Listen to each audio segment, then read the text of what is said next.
Bonjour tout le monde. Je vais commencer avec une présentation des données et je vais finir aussi avec mon impression avec qu'est-ce qu'on va voir dans l'avenir proche au niveau du COVID et la façon qu'on va vivre avec. Mais je vais commencer avec les statistiques.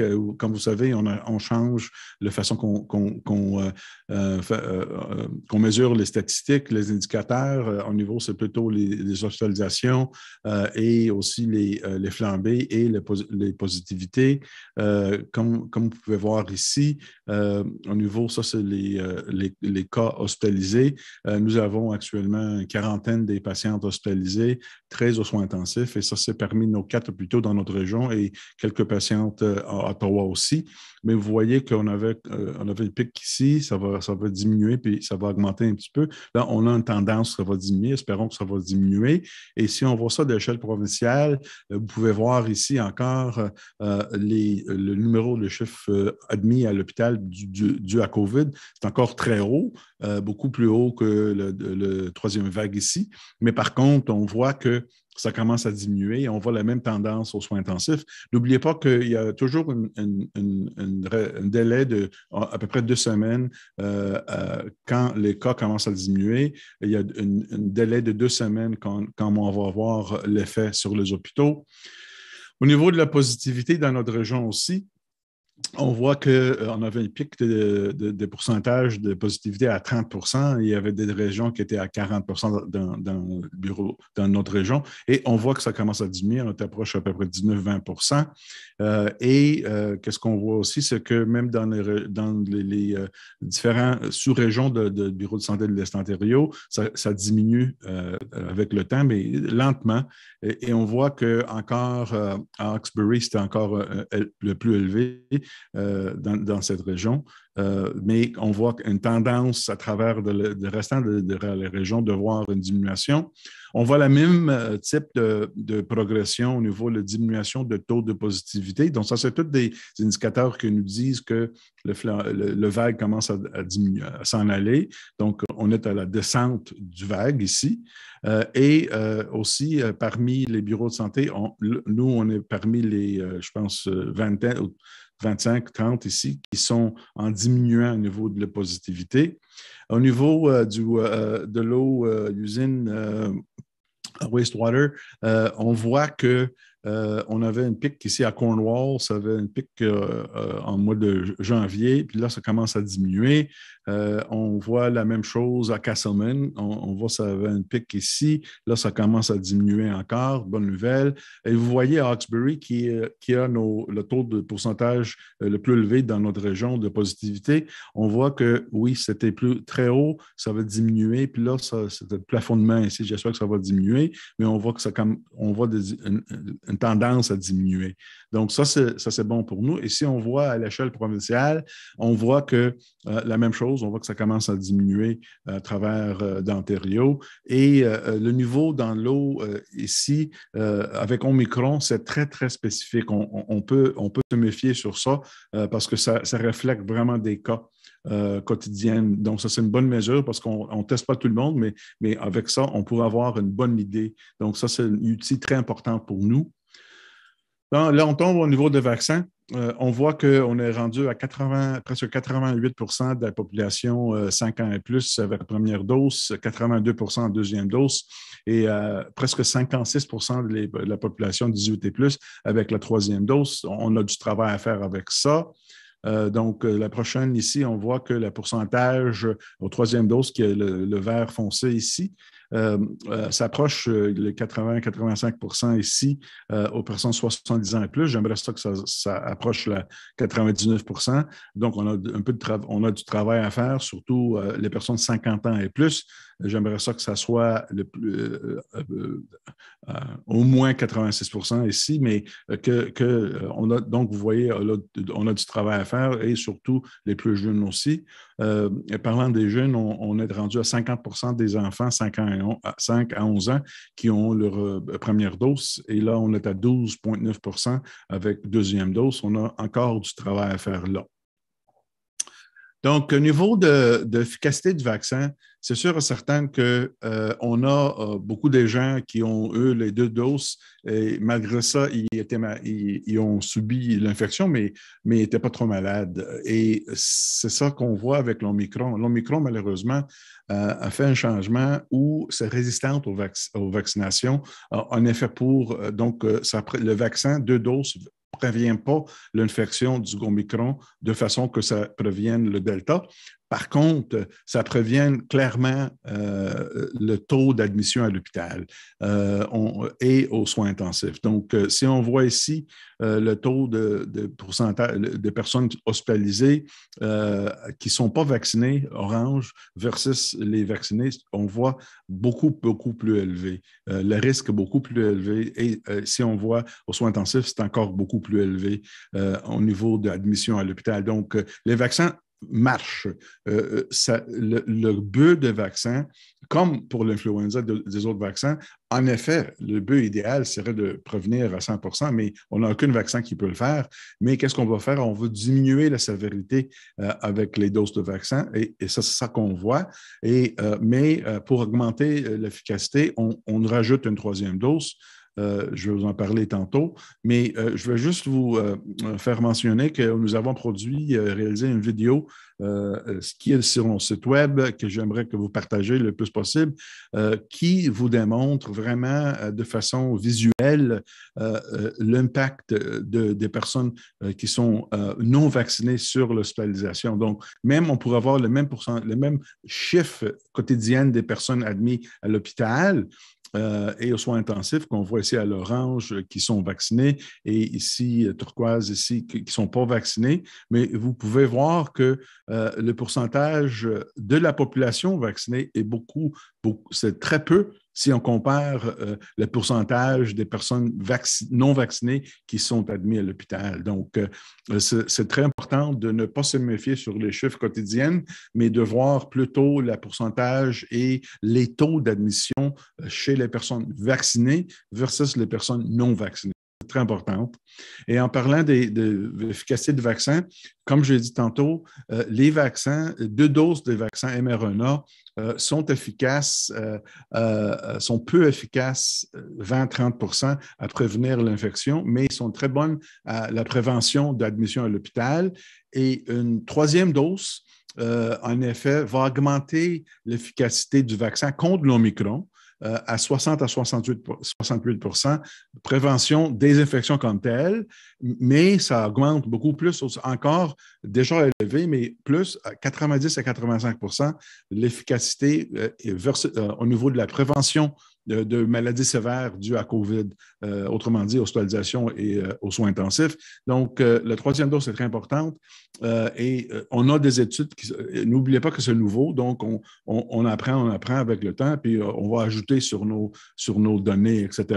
Mais j'aimerais ça juste vous dire que on est, comme je l'ai dit tantôt, on est à 56% de la population de troisième dose. J'aimerais ça que ce soit le plus possible, qu'on ait que 90, 88, 90%, parce que ça va ajouter à nos immunités communautaires, même avec les personnes qui ont été vaccinées, ils ont des anticorps qui, même s'ils ne sont pas vaccinés, mais été infectés. À ce moment-là, ça va ajouter à notre protection de la collectivité pour qu'on puisse qu'on puisse ouvrir toutes les restrictions, enlever les restrictions sans problème, sans récidive des infections. Donc, au niveau de qu'est-ce qu'on va voir dans les prochaines semaines, sur certains, on va continuer avec la vaccination. J'aimerais ça, au moins les personnes de 50 ans et plus qui sont vaccinées, qui vont toutes recevoir la troisième dose. Si vous n'avez pas eu votre première dose, deuxième dose, allez-y. Nos cliniques de vaccins sont ouvertes maintenant sans rendez-vous, même pour des personnes. Donc, il n'y a pas d'obstruction, il n'y a pas de défi d'avoir des vaccins maintenant, on a des vaccins en masse, donc il n'y a pas de problème. On continue avec nos priorités au niveau des personnes à haut risque et on continue à faire toujours à avoir de surveillance au niveau des indicateurs, surtout comme vous savez, il y a quelques jours, on a ouvert les restaurants à 50%, les gymnases, etc. Et on va voir tous les indicateurs pour qu'on puisse, qui sont satisfaits, qui vont dans la bonne direction, qui va nous laisser à ouvrir un peu plus le 21 février comme prévu. Mais ça, c'est important. Et pour nous, vraiment pour nous garantir ou pour assurer qu'on pourrait aller à la prochaine étape, ça prend vraiment de continuer avec toutes les précautions d'infection, prévention de santé publique, masque, distance physique, lavage des mains, sortez pas quand vous êtes malade, etc. Et les vaccinations, bien sûr. Toujours, les écoles sont ouvertes, on travaille de façon étroite avec nos hôpitaux, nos écoles. Et comme j'ai dit, je pense que je l'ai déjà dit, et Dr. Moore a dit qu'on va vivre avec COVID à un moment donné sans avoir besoin de fermer la communauté, les commerces, etc. Et ça va prendre plusieurs choses pour nous assurer qu'on pourrait le faire. Une, comme je l'ai dit tantôt, les vaccins. Deux, les mesures de santé publique. Et troisièmement, on a des antiviraux, des antivirales, médicaments spécifiques pour le COVID si on donne à une personne qui est positive avec du COVID, qui a un risque d'avoir une maladie sévère, ça prévient les admissions à l'hôpital à 90%. Donc, ça va protéger les personnes vulnérables et deux, ça va protéger nos systèmes. Donc, on a déjà de façon limitée les antiviraux dans notre région, dans l'Est d'Ontario, Ottawa, etc. Mais à un moment donné, on va avoir beaucoup plus et ça aussi, ça va faire partir de nos répertoires, si vous voulez, de traitement du COVID dans l'avenir et qui va nous laisser à fonctionner normalement malgré qu'on aurait du COVID autour de nous. Chose qui est, je pense, très intéressante, c'est que il y a beaucoup des données scientifiques maintenant qui démontrent qu'il y avait il y avait une pandémie, on appelle ça pandémie du influenza en Russie en 1889 qui avait à peu près 1 million de personnes de décès. Et on a beaucoup de données maintenant qui disent que ce n'était pas l'influenza, c'était un autre coronavirus. C'était une pandémie du coronavirus comme on a aujourd'hui. Et il y a beaucoup de données, beaucoup de circonstances qui je suis convaincu que c'était un coronavirus et on va apprendre de ça parce que vous voyez, qu'est-ce qu'on voit? Historiquement, les symptômes étaient semblables à COVID que nous avons aujourd'hui avec du coronavirus 0 OC43, ça c'est le souche, et il y avait vraiment des symptômes compatibles avec ce qu'on voit aujourd'hui, surtout une perte de goût, de sensations nasales, etc. Il y avait aussi les personnes qui avaient des symptômes à long terme qu'on a aujourd'hui, puis avaient de thrombose, crise, infarctus, etc. Donc, ça ressemble vraiment à COVID que nous avons aujourd'hui. Et aussi, une autre chose, c'est que avec l'influenza, comme vous savez, l'influenza infecte les personnes âgées et les jeunes enfants, mais COVID, c'est ainsi, comme vous savez, surtout la mortalité et les maladies sévères, on les voit chez les personnes âgées et pas chez les enfants. La même chose était avec ce souche du COVID en 1889. Et aussi, semble-t-il que ça avait changé, ça avait évolué une souche qui était sur les animaux, etc., comme on pense ici. Et maintenant, ce type le OC43 est une des 4 causes du rhume qu'on voit actuellement. Donc, je pense que c'est ça qu'on va voir. À un moment donné, ça va changer, ça va changer. On va t'habituer, ça va revenir, ça va être comme une rhume ou l'influenza. On va vivre avec, on a des traitements, on a des vaccins, etc., pour qu'on puisse vivre avec. Donc, et pour vraiment qu'on se rende à cette étape ou à cette chose, ça prend vraiment de vacciner tout le monde et continuer avec les mesures de santé publique. Et à un moment donné, on va le voir. Donc, je pense que les prochaines quelques semaines vont nous dire de quelle façon, de la vitesse avec laquelle on pourrait aller voir la vie post-COVID-19.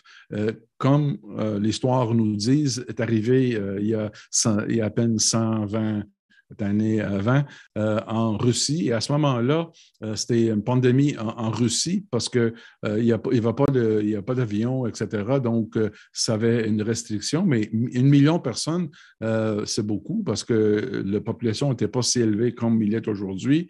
Là, mondial, on a 5-6 millions de morts avec tout, etc. Donc, en effet, vous pouvez voir que c'était sévère et à un moment donné, le virus a changé et c'est devenu comme une rhume. Donc, je pense que c'est ça qu'on va voir, mais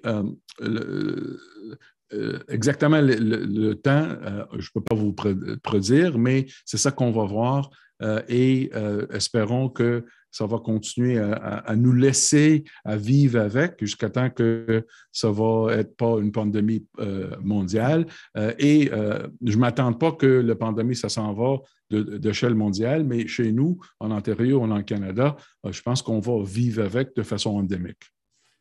So, Jenna, I'm ready to go with questions. Thank you, Dr. Paul. Merci. There are currently no questions in the chat box. If anyone has questions, please unmute yourself now. If you are joining by phone, press *6. S'il y a des questions, vous êtes invité à ouvrir votre microphone. Si vous vous êtes joint par téléphone, appuyez les touches étoile 6.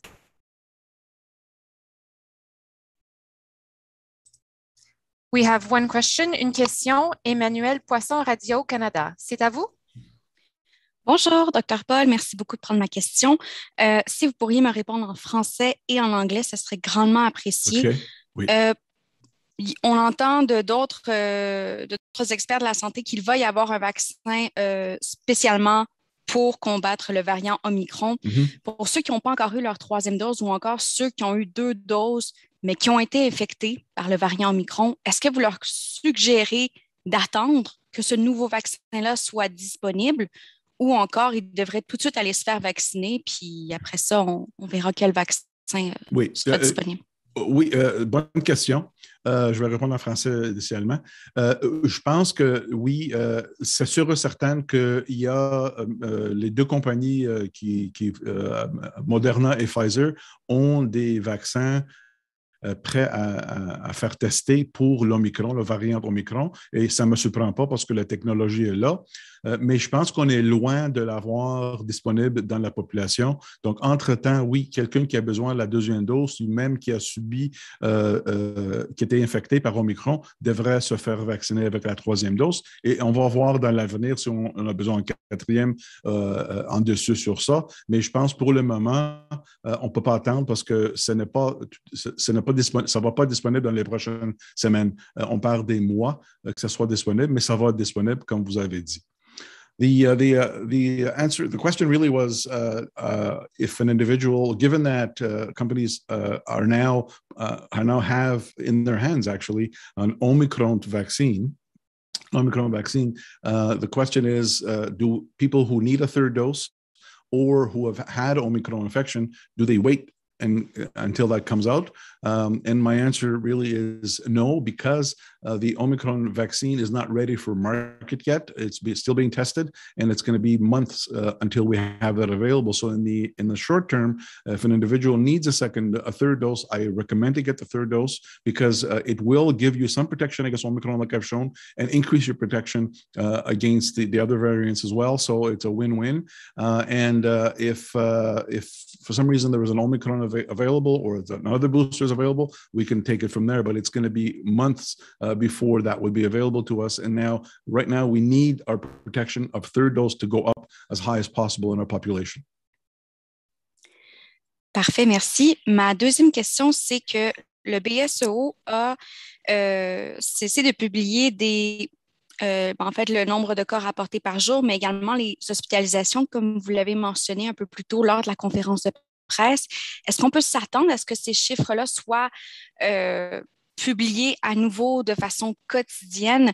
Et pourquoi ne pas publier les hospitalisations de manière quotidienne, comme le font d'autres bureaux de santé en Ontario, mais aussi ailleurs au pays, pour nous indiquer comment se joue la pandémie dans notre coin de l'Est de l'Ontario? Et en français et en anglais, s'il vous plaît. Oui, avec tout le respect, vous êtes tard. On publie à chaque jour l'hospitalisation. Parce qu'on a changé les façons qu'on fait rapport, mais comme j'ai mentionné sur mon diapo tantôt, on les publie de façon quotidienne. Avec les flambées, avec aussi le taux de pourcentage de wastewater, etc. Donc, on le publie déjà, je ne sais pas où vous ne voyez pas. Non, vous avez raison. Toutes mes excuses dans ce cas-là. OK. Mais merci beaucoup. Pas de problème. If there are other questions, please unmute yourself now. S'il y a d'autres questions, vous pouvez ouvrir votre microphone. There are no other questions today, Dr. Paul. Thank you. Merci.